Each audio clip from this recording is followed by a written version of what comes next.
വെള്ളത്തിൽ മുങ്ങി ഒരാളെ രക്ഷിച്ചു കഴിഞ്ഞാൽ നമ്മൾ സിനിമയിലെല്ലാം എന്താ കണ്ടത്? അവരെ നിവർത്തി കിടത്തി വയറ് പ്രസ് ചെയ്ത് വായിലൂടെ വെള്ളം കളയുന്നതല്ലേ? ഇത് ശരിയായിട്ടുള്ള ഒരു രീതിയാണോ? ഞാൻ അതിനെക്കുറിച്ച് വളരെ വിശദമായിട്ടൊന്ന് പറഞ്ഞു തരാം. ഇത് ഒരിക്കലും ശരിയായിട്ടുള്ള കാര്യമല്ല. ഇങ്ങനെയല്ല ചെയ്യേണ്ടത്. ഞാൻ അതിനെങ്ങനെയാണ് ചെയ്യേണ്ടതെന്നുള്ളത് വളരെ ക്ലിയർ ആയിട്ട് സ്റ്റെപ്പ് ബൈ സ്റ്റെപ്പ് ആയിട്ട് പറഞ്ഞു തരാം. രണ്ട് തരത്തിലുള്ള ഫസ്റ്റ് എയ്ഡ് ആണുള്ളത്. ഒന്ന് പേഷ്യന്റിന് ബോധമുണ്ടെങ്കിൽ ചെയ്യേണ്ട കാര്യം വേറെയാണ്, അതുപോലെ പേഷ്യന്റിന് ബോധമില്ലെങ്കിൽ ചെയ്യേണ്ട കാര്യങ്ങൾ വേറെയാണ്. ഞാൻ ഈ വീഡിയോയിൽ വെള്ളത്തിൽ മുങ്ങിപ്പോയ ആളെ രക്ഷിച്ചു കഴിഞ്ഞാൽ പേഷ്യന്റിന് ബോധമുണ്ടെങ്കിൽ എന്താണ് ചെയ്യേണ്ടതെന്നാണ് പറയുന്നത്. വെള്ളത്തിൽ മുങ്ങിയ ആളെ രക്ഷിച്ചു കഴിഞ്ഞാൽ അയാളെ പ്രോപ്പറായിട്ട് നിരപ്പായിട്ടുള്ള സ്ഥലത്ത് കിടത്തുക.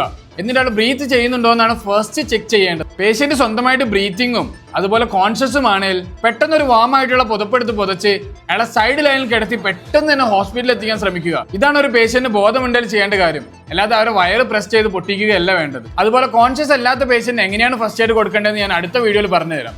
ഈ വീഡിയോ ഉപകാരപ്രദമാണെങ്കിൽ മറ്റുള്ളവർക്ക് ഷെയർ ചെയ്യാൻ മറക്കരുത്. I hope this video is informative. Thank you for watching.